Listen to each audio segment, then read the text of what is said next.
Okay. Hello student, कैसे हैं आप लोग? होप कि आपको पहला लेक्चर जो मैंने लाइफ प्रोसेस पे बताया था वो आपको समझ आ गया होगा। पिछले लेक्चर में हम लोगों ने बात किया था कि लाइफ प्रोसेस क्या होता है, कितने तरीके के लाइफ प्रोसेस हैं और इस चैप्टर में कौन कौन से हमें टॉपिक्स पढ़ने हैं। तो हम लोग देखे थे कि लाइफ प्रोसेस वो एसेंशियल चीज़ें जो सर्वाइवल के लिए ज़रूरी होता है हमारे बॉडी में, वो सारे को हम लोग क्या बोलते हैं, लाइफ प्रोसेस कहते हैं। जिसमें हम लोग देख रहे थे कि न्यूट्रिशंस आता है, respiration, blood circulation, transportation and excretion. This four are the important life process. तो आज हम पहले लाइफ प्रोसेस के बारे में बात करने जा रहे हैं और वो है हमारा न्यूट्रिशंस। तो स्टूडेंट, आज हम लोग बात करेंगे न्यूट्रिशंस के बारे में। न्यूट्रिशंस के बारे में तो स्टूडेंट, अगर हम बात करते हैं न्यूट्रिशन, तो न्यूट्रिशन क्या होता है? तो न्यूट्रिशन सिंपल भाषा में अगर हम समझें तो खाना खाने से लेके एनर्जी रिलीज करने तक का, और उस एनर्जी से हम जब अपने डेली एक्टिविटीज को परफॉर्म करते हैं या हमारे बॉडी में होने वाले वो सारे एक्टिविटीज को परफॉर्म करते हैं उस एनर्जी से, तो उसको हम क्या बोलते हैं, लाइफ न्यूट्रिशन। क्या बोलते हैं? न्यूट्रिशन। तो न्यूट्रिशन की अगर हम डेफिनेशन की बात करते हैं student,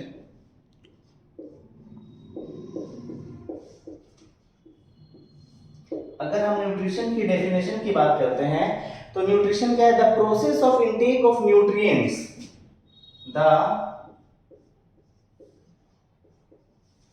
process of intake of nutrients, या फिर हम बोल सकते हैं food, food and utilising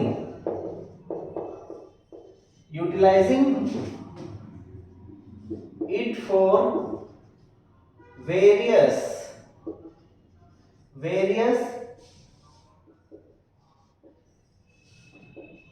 biological activity is termed as क्या? न्यूट्रिशन।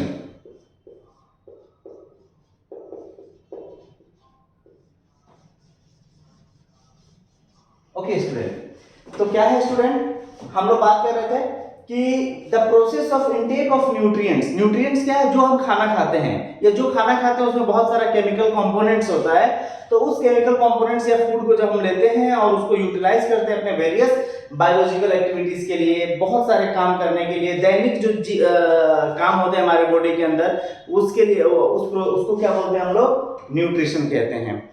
तो अब आता है दूसरा वर्ड, अगर हम बात करते हैं तो स्टूडेंट आता है न्यूट्रिएंट्स। कि न्यूट्रिएंट्स क्या है?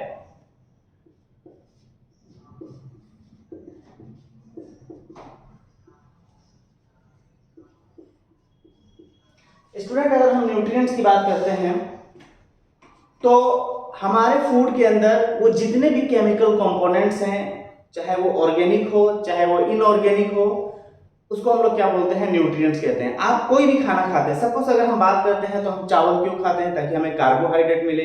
दाल क्यों खाते हैं? हमें प्रोटीन्स मिले। सब्जी वब्जी, हरी सब्जी वगैरह क्यों खाते हैं? ताकि उसमें से हमको मिनरल्स मिले, विटामिन मिले। तो ये सारा जो है वो न्यूट्रिएंट्स कहलाता है स्टूडेंट। तो हम बोल सकते हैं स्टूडेंट कि the chemical components,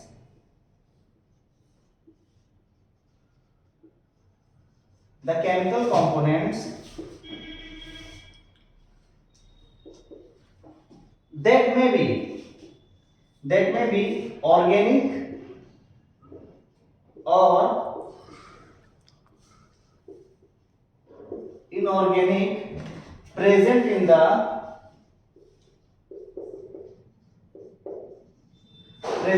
the food are called क्या? न्यूट्रिएंट्स।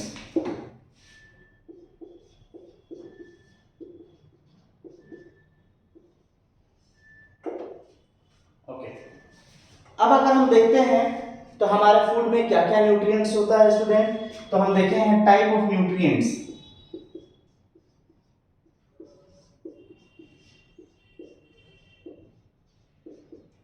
टाइप ऑफ न्यूट्रिएंट्स की बात करते हैं स्टूडेंट, आप लोगों ने जूनियर क्लासेस में भी पढ़ा होगा कि हम क्या क्या हमारे फूड में क्या क्या न्यूट्रिएंट्स होता है स्टूडेंट। तो हमारे फूड में होता है ये स्टूडेंट कार्बोहाइड्रेट,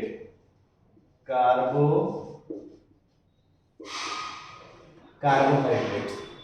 दूसरे न्यूट्रिएंट्स की बात करते हैं तो स्टूडेंट हमारे पास होता है फैट्स। तीसरे न्यूट्रिएंट्स की अगर हम बात करते हैं स्टूडेंट तो हमारे पास होता है प्रोटीन। चौथा होता है विटामिन्स। फिफ्थ होता है मिनरल।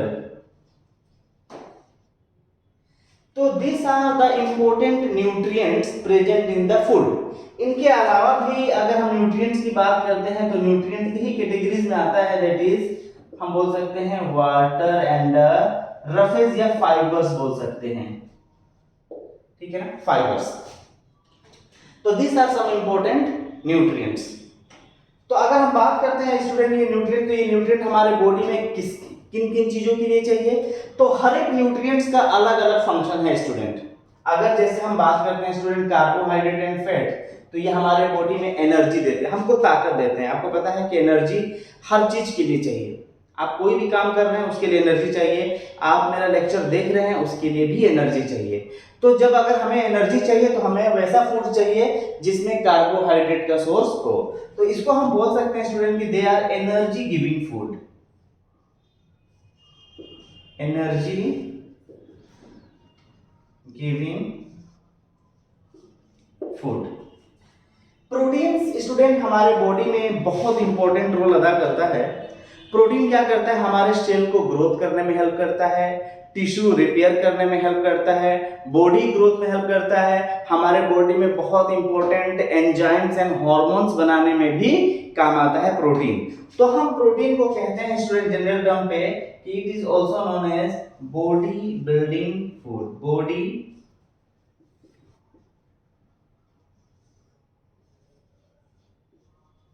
Building food.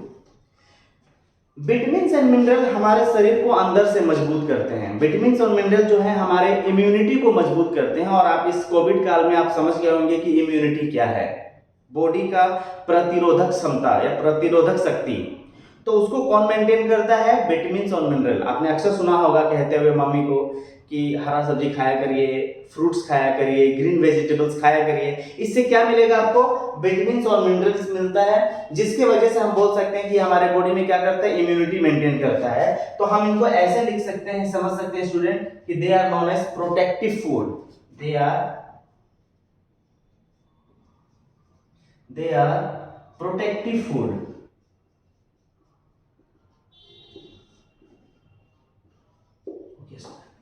और इनका भी इंपॉर्टेंट रोल अदा है स्टूडेंट। वाटर हमारे बॉडी में बहुत जरूरी है, क्योंकि आप जानते हैं कि हमारे बॉडी के अंदर जितने भी केमिकल रिएक्शंस होते हैं, जितना भी मेटाबॉलिक रिएक्शंस होता है, उन सब के लिए क्या चाहिए, वाटर चाहिए, ठीक है। एक्वस मीडियम में होता है हमारे बॉडी में, तो water is very essential element. Fibre हमारे बॉडी में क्या करता है, डाइजेशन में हेल्प करता है। तो हम बोल सकते हैं कि वाटर और फाइबर जो है दे हेल्प इन डाइजेशन। तो इनको हम लिख सकते हैं कि they help in digestion. Student तो स्टूडेंट आप लोगों ने देखा कि हमारे पास न्यूट्रिएंट्स कितने टाइप्स के हैं, ये सारे न्यूट्रिएंट्स हैं।